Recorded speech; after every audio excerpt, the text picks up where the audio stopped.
దేవుని యొక్క పరిశుద్ధ గ్రంథంలో నుంచి మత్తయి సువార్త 24వ అధ్యాయము 41, 42 వచనాలు మనం చదువుకొని ఇప్పుడు కొనసాగుదాం. మత్తయి సువార్త 24వ అధ్యాయము 41వ వచనం, 42వ వచనాలు.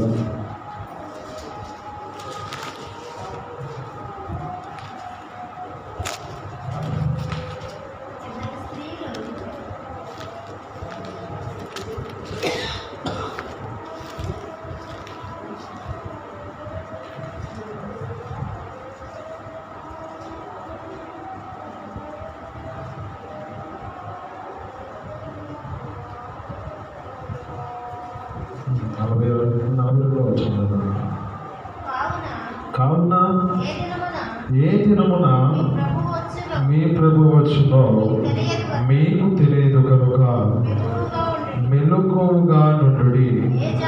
ఏ జామున దొంగ వచ్చునో ఇంటి యజమానికి తెలిసి ఉండిన ఎడల అతడు మెలకువగా ఉండి తన ఇంటికి కన్ను వేయనీయలని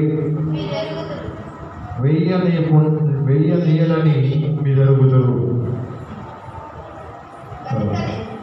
కనుకనే మీరును సిద్ధముగా మీరు అనుకొని గడియలో మనిషి కుమారుడు వచ్చును కనుకను మీరును సిద్ధముగా ఉండండి.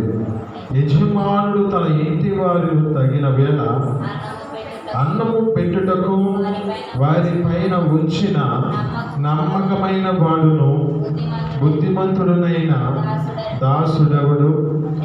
యజమానుడు వచ్చినప్పుడు ఏ దాసుడు ఇలాగు చేయించుండుట అతడు కనుగొనునో ఆ దాసుడు ధన్యుడు. హల్లెలూయా. ఇక్కడ జ్ఞాపకం చేసుకుంటే లేఖనాలు బట్టి చూస్తున్న మాట ఏమిటంటే, దేవుని యొక్క లేఖనాలలో, దేవుని యొక్క సన్నిధిలో మాటలను బట్టి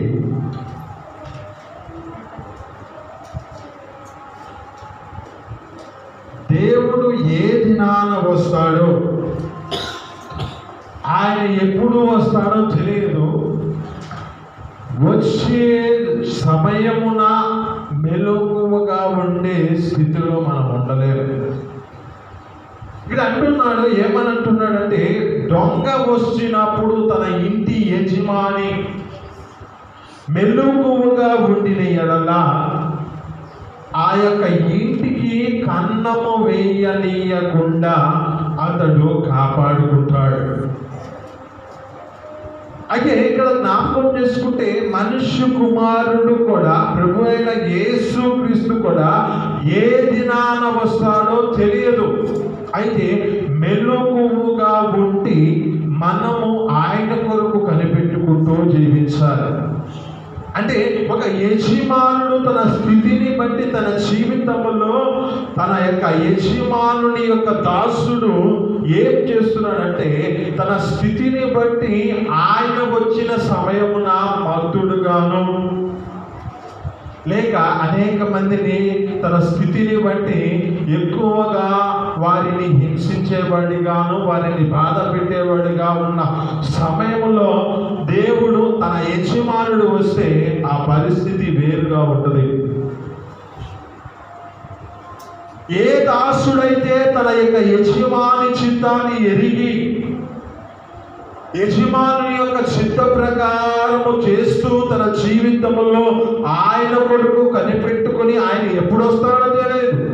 అంటే ఈ దొంగ ఎప్పుడు వచ్చినో ఈ యొక్క ఇంటి వారి యజమానికి తెలిసిన ఎడల ఆ కన్నము వేయకుండా ఏ విధంగా కాపాడుకుంటున్నాడు, అదే విధంగా ప్రభు అయిన యేసుక్రీస్తు వచ్చిన శ్రమమున నీ జీవితంలో నీకు నష్టమైన పరిస్థితుల్లోనికి నశించకుండా ఉండాలంటే ఒక దొంగ వలె ప్రభు అయిన యేసుక్రీస్తు వచ్చిన శ్రమమున నీవు మెలకువగా ఉండాలి. మెలకువ అంటే ఇక్కడ జ్ఞాపకం చేసుకుంటే మనిషి నిద్రిస్తూ ఉన్నాడని ఆలోచనలలో మనం జ్ఞాపకం చేసుకుందాం. ఎందుకంటే మెలకువగా ఉండండి అంటున్నాడంటే మనిషి జీవితంలో ఎక్కువగా తన స్థితిని బట్టి ఏ స్థితిలో ఆ వ్యక్తి మెలకువగా లేని స్థితిలో ఉన్నాడో మీకు జ్ఞాపకం చేయాలని ఆశపడుతున్న మాట ఏమిటంటే, మన జీవితంలో మెలకువగా లేని పరిస్థితుల్లో నష్టపోయే వాటిని మీకు జ్ఞాపకం చేయాలని ఆశపడుతూ ఉన్నాడు.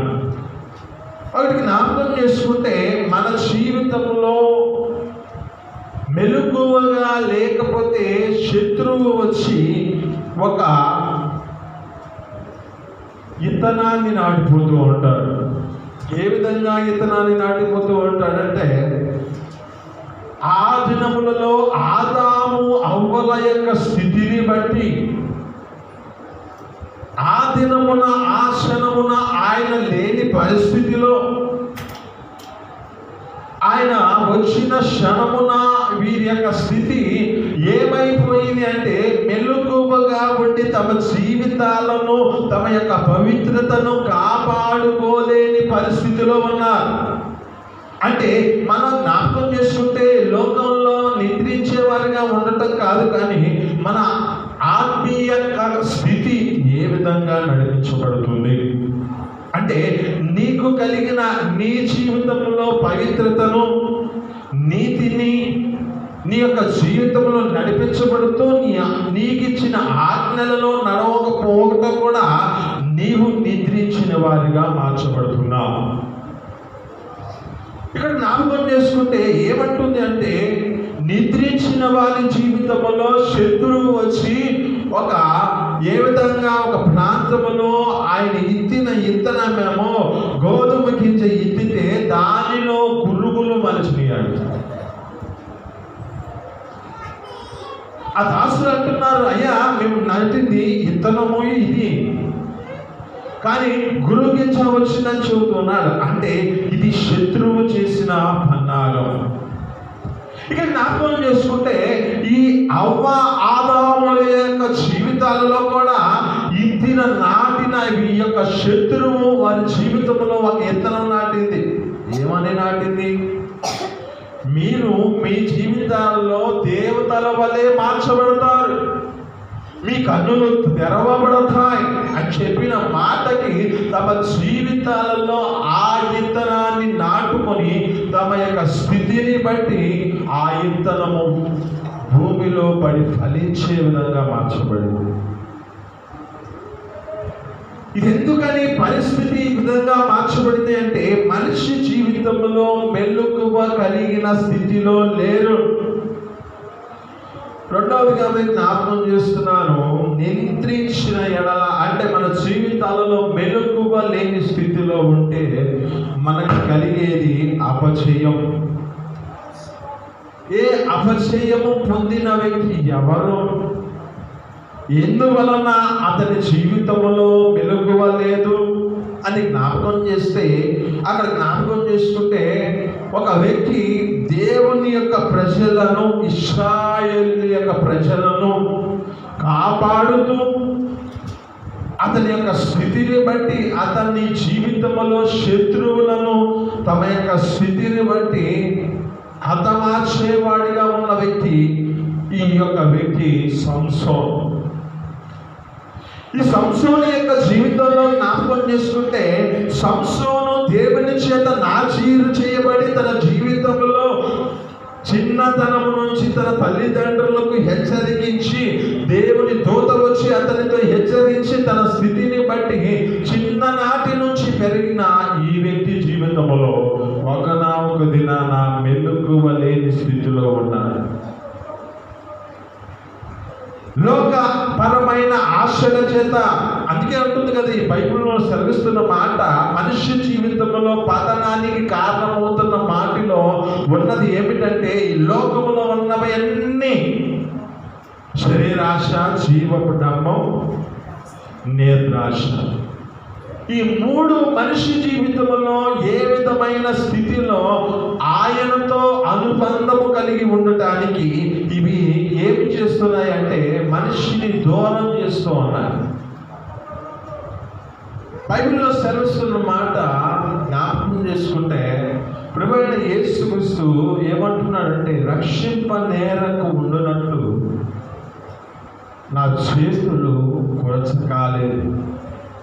ఒకసారి చదువుకుందాం. యెషయా గ్రంథం 59వ అధ్యాయం మొదటి వచనం.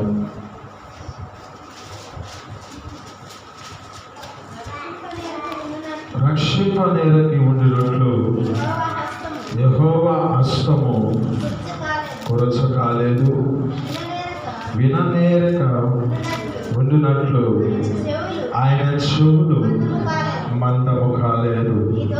మీ దోషములు మీకును మీ దేవునికి అడ్డముగా వచ్చినవి, మీ పాపములు ఆయన ముఖమును మీకు మరుగుపరచుని కనుక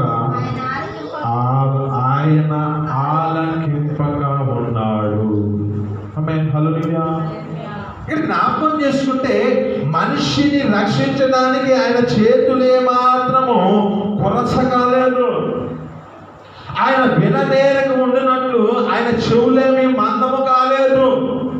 ఆయన ప్రతిదీ ఆయన గ్రహించిన దేవుడే. కానీ ఈ పరిస్థితుల యొక్క జీవితాలలో ఏం చేయబడుతున్నాయి అంటే, మనిషి జీవితంలో చేయవలసినది చేయకుండా వీరి పరిస్థితులన్నీ, వీరు చేస్తున్న దోషము దేవునికి అడ్డముగా వస్తుంది. వీరు చేసిన యొక్క పాపమును బట్టి దేవునికి వారికి అనుసంధము కాని పరిస్థితుల్లో వారు ఎదుగుతూ జీవిస్తూ ఉన్నారు. ఇక్కడ సంసోను యొక్క జీవితంలో జ్ఞాపకం చేసుకుంటే, చిన్ననాటి నుంచి పవిత్రతతో పరిశుద్ధతతో పెరిగి ఆ యొక్క వ్యక్తి పెద్దగా మార్చబడిన తర్వాత తన జీవితంలో తన యొక్క హృదయ ఆలోచనలు బట్టి, చూసిన దానిని బట్టి, తన జీవితంలో దాన్ని పొందుకోవాలని తన ఆశ చేత, తన స్థితిని బట్టి తన జీవితంలో నిద్రించే ఆలోచన లేని పరిస్థితి, అంటే మెలకువ లేని జీవితాన్ని కలిగి తన జీవితము పతనానికి దారి తీయడానికి కారణమైంది. జయము పొందుకున్న వ్యక్తి అనేక పర్యాయాలలో ఆ ప్రాంతంలో ఫిలిష్తీయుల మీద, వారి యొక్క ప్రాంతంలో వారి మీద యుద్ధము చేసి గెలిచి ఆ వ్యక్తి తన స్థితిని బట్టి బలశూరుడిగా మార్చబడిన వ్యక్తి.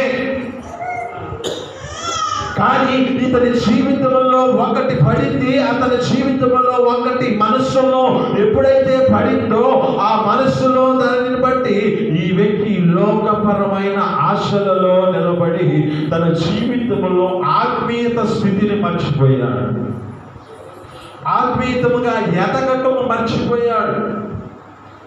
నేను వచ్చింది వీరి ప్రజలను కాపాడడానికి కదా, ఈ ప్రజలను నేను సంక్షేమంగా వీరిని సంరక్షించుకుంటూ నేను దేవుని సన్నిధిలో కొనసాగించబడాలి కదా అనే ఆలోచన లేదు. కానీ తన యొక్క మనస్సుకు నచ్చిన పనిని జరిగించాడు కనుక శత్రువు చేతికి అప్పగించబడి అపజయ పాలుగా మార్చబడ్డాడు.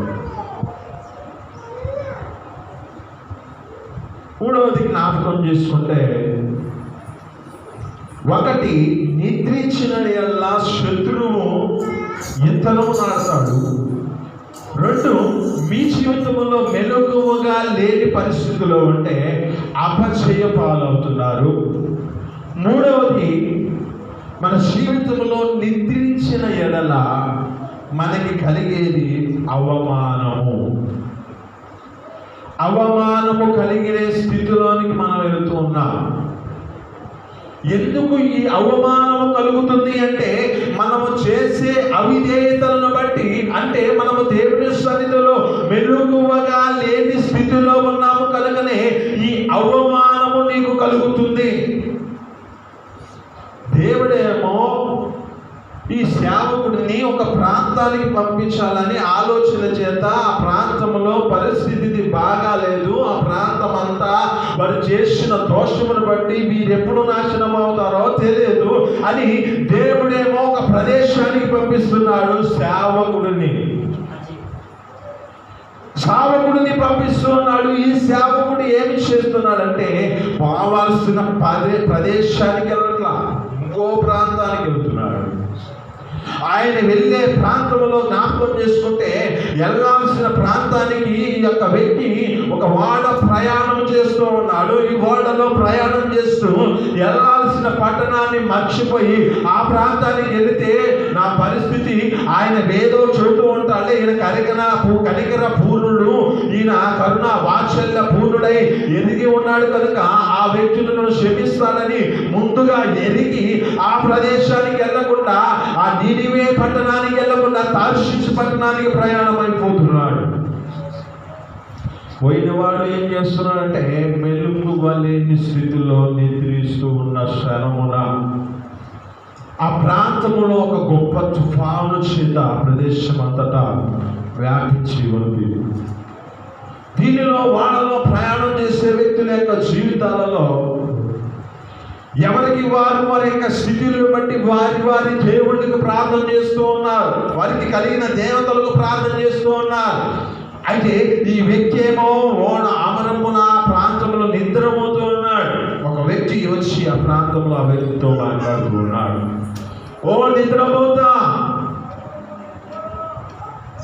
నీకేమైంది? ఇక్కడ జ్ఞాపకం చేసుకుంటే అందరూ ఈ ప్రాంతంలో అలజడి చేత వారి స్థితిని బట్టి వారి దేవుడికి ప్రార్థన చేస్తున్నారు.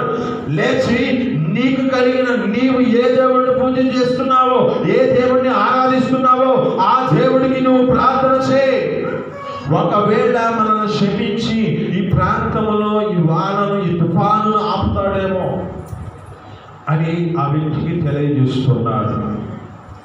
అయితే ఆ దినాలలో జ్ఞాపకం చేసుకుంటే ఒక వాడుకవ వారి యొక్క స్థితిని బట్టి చీటీలలో వారి పేర్లు రాసుకుంటారండి.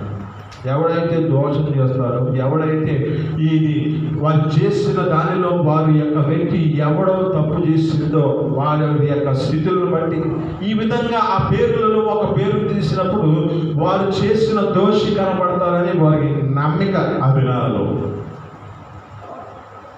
అయితే ఆ విధంగా వారి యొక్క స్థితులను బట్టి వారి ప్రార్థన, వారి పేర్లన్నీ రాసుకొని వేసుకున్న ఆ సీడీలో తీసి ఉండగా ఎవరి పేరు వచ్చిందంటే యెహోవా గారి పేరు వచ్చింది.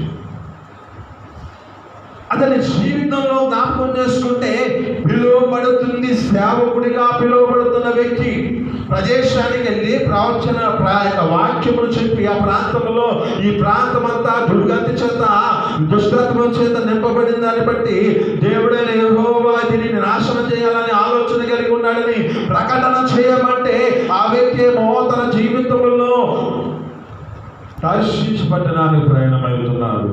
ప్రయాణమైన పరిస్థితుల్లో ఇక్కడ జ్ఞాపకం చేసుకుంటే ఆ చీటీలో యోనా పేరు వచ్చింది. యోనా గారి పేరు, యోనా గారి పేరు రాగాలని ఆ ప్రదేశంలో జ్ఞాపకం చేసుకుంటే అప్పుడు అంటున్నారు, నువ్వు ఎక్కడి నుంచి వచ్చావు, నువ్వు ఎవరివి, నీవు ఏ దేవుడు అని ఆ ప్రదేశంలో అతనికి అవమానము కలిగిన స్థితిలోనికి వెళ్ళిపోయాడు. ఒకటి, మెలకువ లేకపోతే శత్రువు ఇత్తనము నాటుతాడు. రెండు, నీ జీవితంలో మెలకువ లేకపోతే నీకు కలగాల్సిన జయము కలగదు. మూడు, నీ జీవితంలో నీ స్థితిని బట్టి మెలకువ కలిగి నడవలసిన మార్గములో నడవకపోతే నీ జీవితంలో అవమానము కలుగుతుంది. నాలుగవదిగా జ్ఞాపకం చేసి దేవుని యొక్క వాక్కులను ముగిస్తాను. దేవుని యొక్క వాక్కులు జ్ఞాపకం చేసుకుంటే పితరుల నుంచి పిలువబడుతున్న అబ్రహాము యొక్క జీవితంలో జ్ఞాపకం చేసుకుంటే అబ్రహాము తన జీవితంలో ఒక దినాన దేవుని యొక్క సన్నిధిలో బలి అర్పించవలసిన సమయం ఒకటి ఉంది. ఆ ప్రాంతంలో బలి అర్పించకుండా నిద్రిస్తూ ఉన్నాడంట. నిద్రించిన సమయంలో బలి అర్పించవలసిన వాటి మీదకి ఆ ప్రాంతంలో ఉన్నవన్నీ ఆ పక్షులు వచ్చి వాటిని తింటూ ఉన్నాయంట. అంటే ఇక్కడ జ్ఞాపకం చేసుకుంటే బలి అర్పణ, దేవుని సన్నిధిలో ఇచ్చే బలి అర్పణ అనేది ఏ విధంగా ఉంటుంది? ఆ బలి అర్పణ ఏ విధంగా ఉండాలంటే శ్రేష్టమైన బలి అర్పణగా నీవు ఇచ్చే విధంగా మార్చబడాలి. ఈ బలి అర్పణలో ఈ అబ్రహాము చేసిన పొరపాటు ఏమిటంటే, అబ్రహాము చేసినది ఏమిటంటే, బలి అర్పించవలసిన సమయంలో గాఢ నిద్ర కలిగి నిద్రించాడు. నిద్రించిన దానిని బట్టి ఆ ప్రదేశంలో కలిగిన ఆ పక్షులు ఆ ప్రాంతంలో వచ్చి వాటిని తింటున్న క్షణంలో జ్ఞాపకం చేసుకుందాం. చదువుకుందాం. 11వ అధ్యాయం ఆదికాండం 15వ అధ్యాయం 11వ వచనం చదువుకుందాం.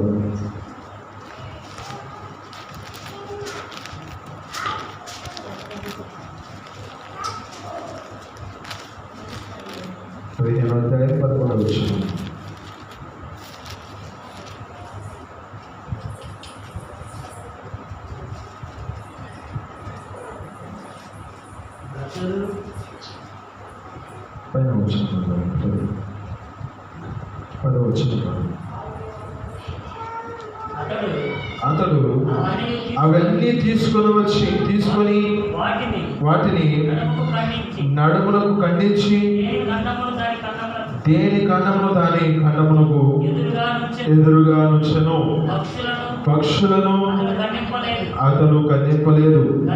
గద్దలను ఆ కళేభారముల మీద వాలినప్పుడు అబ్రహాము వాటిని తోలివేసెను. పొద్దుగోక పోయినప్పుడు అబ్రహామునకు గాఢ నిద్ర పట్టెను. భయంకరమైన కటక చీకటి అతనికి కమ్మగా ఆయన నీ సంతతి వారు తమది కాని పరదేశమందు నివసించి ఆ దేశపు వారికి దాసులుగా నుందురు. వారు 400 ఏళ్ళు వీరిని శ్రమ పెట్టుదురు. వీరు ఎవరికి దాసులగుదురో ఆ క్షణమును నేనే తీర్పు తీర్చుదురు. తరువాత వారు మిక్కిలి ఆస్తితో బయలుదేరి వచ్చేదరు. హల్లెలూయా. ఇక్కడ జ్ఞాపకం చేసుకుంటే ఏమని సెలవిస్తున్న మాటల్లో జ్ఞాపకం చేసుకుంటే, అబ్రహాము బలి అర్పించని బలిని బట్టి ఆ ప్రాంతంలో గాఢ నిద్ర చేత నిద్రించిన తర్వాత అతనికి చీకటి కమ్మగా, తర్వాత అతనితో మాట్లాడుతున్న మాట ఏమిటంటే, నీకు కలిగి ఆ యొక్క తనది కాని సంతానము తమది కాని సంతానములో పరదేశులుగా నివసించి ఆ దేశపు వారికి దాసులుగా మార్చబడి వారి యొక్క స్థితిని బట్టి 400 ఏళ్ళు వీరిని శ్రమ పెట్టబడుదురు. వీరు శ్రమ పెట్టబడి వీరు ఎవరికైతే దాసులవుతున్నారో నేను వారికి తీర్పు తీర్చుతాను అంటున్నాను. అంటే ఇక్కడ జ్ఞాపకం చేసుకుంటే ఏమిటంటే, దేవునికి బలి అర్పించవలసిన బలిని అర్పించకపోతే దాసులుగా శ్రమ పెట్టబడే వారిగా మార్చబడతారు. ఈ దాసులుగా చేయబడటానికి కారణము ఏమిటంటే, నీ జీవితంలో నీ స్థితిని బట్టి దేవుని సన్నిధిలో బలి అర్పించవలసిన బలిని అర్పించుట ఆలస్యము చేసిన ఎడల అది నీ జీవితంలో పాపముగా మార్చబడుతుంది. అందుకే అంటాడు దేవుడు ఒక మాట అంటాడు. ఏమంటాడంటే, నీవు ఏదైనా మొక్కుకొనిన ఎడల ఆ మొక్కుబడిని చెల్లించకపోయిన ఎడల నీ జీవితంలో అది నీ వద్ద నుంచి రాబట్టుకుంటాడు, కానీ అది నీకు పాపముగా మార్చబడుతుంది అంటున్నాడు. అంటే ఇక్కడ జ్ఞాపకం చేసుకుంటే మన జీవితంలో ఆ బలిని అర్పించవలసిన సమయాన్ని విడిచిపెట్టేసి ఆ బలిని అర్పించవలసిన సమయంలో నీ జీవితంలో మెలకువగా లేని జీవితం కలిగి ఉంటే దాసులుగాను శ్రమ పెట్టబడే వారిగా మార్చబడే పరిస్థితి ఉన్నది. ఒకటి, శత్రువు వచ్చి ఇతరము నాడుతాడు. 2, నీ జీవితంలో జయము పొందాల్సిన జయము రాదు. 3, నీ జీవితంలో నీ స్థితిని బట్టి అవమానము కలుగుతుంది. 4, నీ జీవితంలో దాసులుగా శ్రమ పట్టబడే వారిగా నువ్వు మార్చబడతావు. ఏ విధమైన జీవితాన్ని నువ్వు కలిగి ఉంటున్నావు? ఆయన అంటున్నాడు, యజమానుడు ఎప్పుడు వచ్చిన క్షణమున ఏ దాసుడైతే మెలకువగా ఉండి ఆయన చేయవలసిన పని అంతటిని చేసి మెలకువగా ఆయన కోసం ఎదురు చూచిన వారిని ధన్యుడు అంటుంది. ఇంకా జ్ఞాపకం చేసుకుంటే అంటది మాట, ఏమని అంటుందంటే, యజమాని చిత్తము ఎరిగి ఉండియో తన చిత్తాన్ని జరిగించిన వారికి అనేకమైన దెబ్బలు తగులుతాయి. అనేకమైన దెబ్బలు తగలటానికి కారణం ఏమిటంటే, అనేకమైన శ్రమలు నీ జీవితంలో రావటానికి కారణం ఏమిటంటే, నీవు దేవుని సన్నిధిలో మెలకువగా ఉండి ఆయన సన్నిధిలో సిద్ధపాటు కలిగి నీ జీవితంలో ఏది చేయకూడదో, ఏది నడిపించబడాలో, ఏ స్థితిలో మన జీవితాలు నడిపించబడుతున్నాయో మన జీవితాలను మనం మెలకువగా ఉండి గ్రహించుకోవాలి. ఆత్మీయత స్థితిలో మనం నిద్రించేవారుగా ఉండక, ఆత్మీయత స్థితిలో మనం మెలకువగా ఉండి మన జీవితము ఏ విధంగా ఉంది, మన ప్రవర్తన ఏ విధంగా ఉంది, అన్నిటినీ మనం సరి చేసుకుంటూ దేవుని సన్నిధిలో నడిపించబడాలి. ఎందుకంటే ఆదాము యొక్క జీవితాలలో జ్ఞాపకం చేసుకుంటే, వారిని ఫలించి అభివృద్ధి పొంది విస్తరించి భూమిని నిండించి దాన్ని యావమని చెప్పిన దేవుడు వారి జీవితాలలో ఎందుకని ఈ పరిస్థితుల్లోకి వెళ్ళిపోయారంటే, వారి జీవితంలో మెలకువ లేని స్థానములు ఉన్నారు. అక్కడ ఇది నిజమా అనే సందేహంలో వారి జీవితాలు నడిపించబడ్డారు. సంసోను యొక్క జీవితంలో జ్ఞాపకం చేసుకుంటే, చిన్ననాటి నుంచి పెరిగిన వాడు పెద్దవాడైన జీవితాన్ని అదే స్థితిలో జ్ఞాపకం చేసుకుంటే, తన నేత్రాల ద్వారా ఆశించిన దానిని బట్టి అతనిలో తన జీవితము అపజయ పాలయ్యి, తన జీవితంలో శత్రువు చేతికి అప్పగించబడి తన కన్నులు వీగబడే విధంగా మార్చబడ్డాడు. మెలకువ లేకపోతే మన జీవితాలు ఆయన పంపించిన మార్గంలో నువ్వు నడవకపోతే, ఆయన నీకు ఇచ్చిన ఆజ్ఞలలో నడవకపోతే అవమానమే నీ జీవితంలో ఏర్పడిస్తుంది. దేవుని సన్నిధిలోనికి వచ్చిన నీ జీవితంలో దేవుని సన్నిధిలో బలి అర్పించే బలి సరి అయిన బలి కాకపోతే నీ బలి యందు లక్ష్యం ఉండదు. ఆ బలి వలన నీవు మెలకువ లేని స్థితిలో ఉన్నావు కనుక నువ్వు అర్పించిన బలిలో ఏమాత్రము నీ స్థితిని మార్చదు. దాసులుగానే శ్రమ పెట్టబడిన వారుగా నీ జీవితంలో బాధలలో కుమిలిపోయే పరిస్థితిలో ఉంటావు. ఏ విధంగా నీ జీవితము ఆశీర్వాదించబడాలంటే, ఒక గొప్ప ఆశీర్వాదాలతో నింపబడాలంటే ఆయన వచ్చిన క్షణమున నువ్వు మెలకువగా ఉండాలి. ఏ విధంగా మెలకువగా ఉండాలంటే, మీకు తెలిసిన వాక్యాలు అక్కడ జ్ఞాపకం చేసుకుంటే మత్తయి సువార్త 25వ అధ్యాయంలో ఉంటుంది. 10 మంది కన్యకల్లో 10 మంది, ఆ యొక్క 10 మంది కన్యకల్లో బుద్ధి కలిగిన వారు ఉన్నారు, బుద్ధి లేని వారు ఉన్నారు. ఈ బుద్ధి కలిగిన కన్యకలేమో తమ సిద్ధపాటు కలిగి తమ జీవితంలో మెలకువగా ఉండి తమ జీవితాలంతా దేవుని కోసం ఎదురు చూస్తున్న పరిస్థితులను బట్టి జ్ఞాపకం చేసుకుంటే, ఈ బుద్ధి లేని కన్యకల యొక్క జీవితాలలో వారికి ఉన్న దీవిటిలలో ఆ యొక్క ఆగిపోతూ ఉన్నాయి. బుద్ధి కలిగిన వారేమో సిద్ధులలో నూనె తీసుకొచ్చుకున్నారు. అంటే ఆలోచనల చేత వారి జీవితాల్లో మెలకువ కలిగిన స్థితిలో ఉన్నారు. అంటే ఇది సిద్ధపాటు కలిగిన జీవితము. ఎప్పుడు వస్తారో తెలియదు, ఎప్పుడు దేవుడు వస్తారో తెలియదు. ఇంకా అనుకుంటూ ఉంటారు. ప్రతి మనిషి అనుకుంటున్న మనిషి పరిస్థితి ఏమిటంటే, జ్ఞాపకం చేసుకుంటే ఇక్కడ ప్రకటన గ్రంథం 22:11 వచనంలో ఉంటుంది. అక్కడ జ్ఞాపకం చేసుకుంటే, అన్యాయం చేయవాడిని ఇకను అన్యాయం చేయని, అయితే అపవిత్రువాడిని వాడిని ఇకను అపవిత్రుడిగా ఉండని, నీతిమంతులను ఇకను నీతిమంతుడిగా ఉండని, పరిశుద్ధులను ఇకను పరిశుద్ధుడిగా ఉండని, ఇదిగో నేను త్వరగా వస్తున్నాను, వారి క్రియల చొప్పున జీతం ఇచ్చుటకై నా యొద్ద ఆ జీతాన్ని నేను దాచిపెట్టాను. అంటే మనిషి జీవితంలో జ్ఞాపకం చేసుకుంటే, మెలకువ లేని జీవితాలు కలిగి వారి స్థితిని బట్టి వారి జీవితాలంతా ఏం చేస్తున్నారంటే, వారి యొక్క స్థితులలో వారి జీవితాలు ఏ కాడికి ఉన్న ఆ పాపంలోనే జీవిస్తూ ఉన్నారు, ఆ పాప అపవిత్రతలోనే జీవిస్తూ ఉన్నారు. ఈ నీతిని నడవటం మర్చిపోతున్నారు, ఈ పరిశుద్ధతను నడవటం మర్చిపోతున్నారు. అందుకనే వారి జీవితాలంతా పరిస్థితులంతా అపజయము, వారి జీవితంలో శత్రువు నాడుతున్నాడు, అవమానం కలుగుతుంది, దాసులుగా శ్రమలుగా మరి జీవితాలంతా నడిపించబడుతున్నాయి. కనుక నీ జీవితం ఏ విధంగా నడిపించబడుతుందో గమనించు.